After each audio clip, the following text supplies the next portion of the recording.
ఏ పూటైనా హ్యాపీగా ఉంటాం. మనకొద్దు అంతకు మించి వేరే వేదం.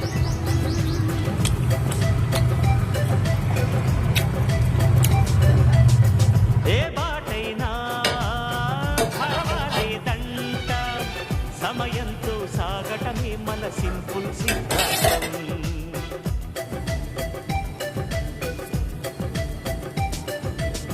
చిరుగాలికి పరిమళమిచ్చే సిరిమల్లెల వనమై ఉందాం. గగనాన్ని నేలను కలిపే హరివిల్లుల వంతెన అవుదాం. ఆనందం అంటే అర్థం మనమందా.